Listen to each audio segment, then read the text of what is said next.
not through just places conjured in the story, but through the narrative itself.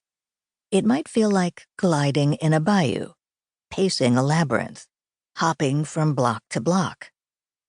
Neuroscientists have recorded the inner sensations of reading as a felt motionless movement through space. Once you've finished reading, that motionless movement leaves in your mind a numinous shape of the path you traveled: a river, roller coaster, wave. Given all of this, my writer self thinks two things. First, being aware of visual elements such as texture, color, or symmetry can open windows and let us design as much as write. Text comes from texere, after all, to weave. Next, we can be conscious, deliberate, innovative in the paths we carve through our words. Goethe calls the path through a text a red thread pulling you forward. Henry James speaks of the figure in the carpet. Ivo Vadan says that what stays in the mind is a condensed gestalt, not the book. I like best how Ronald Sukenik puts it: form is your footprints in the sand when you look back. For centuries, there's been one path through fiction we're most likely to travel, one we're actually told to follow, and that's the dramatic arc. A situation arises, grows tense, reaches a peak, subsides. Teachers bid young writers to follow the arc, or triangle, or pyramid. If you ask Google how to structure a story, your face will be hammered with pictures of arcs. And it is an elegant shape, especially when I translate arc to its natural form, a wave. Its rise and fall traces a motion we know in heartbeats: breaking surf, the sun passing overhead. There's power in a wave, its sense of beginning, midpoint, and end. No wonder we fall into it in stories.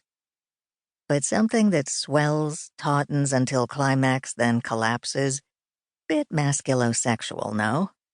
So many other patterns run through nature, tracing other deep motions in life. Why not draw on them, too?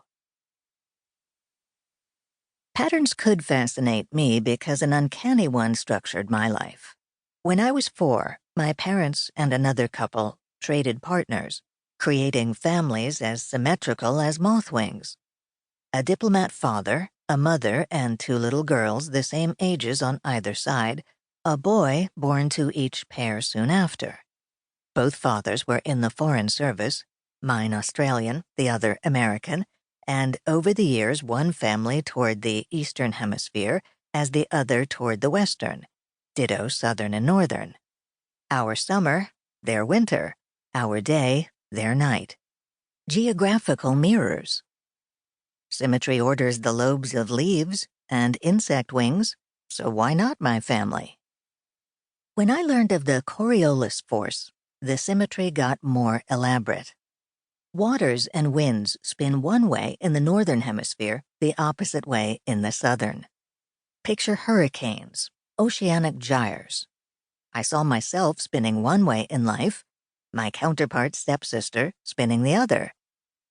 So I stole the Coriolis force as a personal pattern, and the clarity, the order, helped me. Some people love chaos, others crave order. I don't love the coldness implicit in order, but know that I need it. There was so much moving before I was 12 that the very state of flux felt constant. Changing landscapes, languages, people, even my name, nationality, and accent. I needed ways to translate what rolled past and through me into something fixed. A spider instinct, to net life in image and word. I was always lying on a floor, drawing or writing or designing, catching in shapes the whir of life. Later I'd love structures that sorted things, such as the grammar of Latin sentences and how parts cogged together, Linnaeus's branching genera, and the genealogies of myth, patterns, sense. A trope of Foreign Service life, which is like that instinct to net and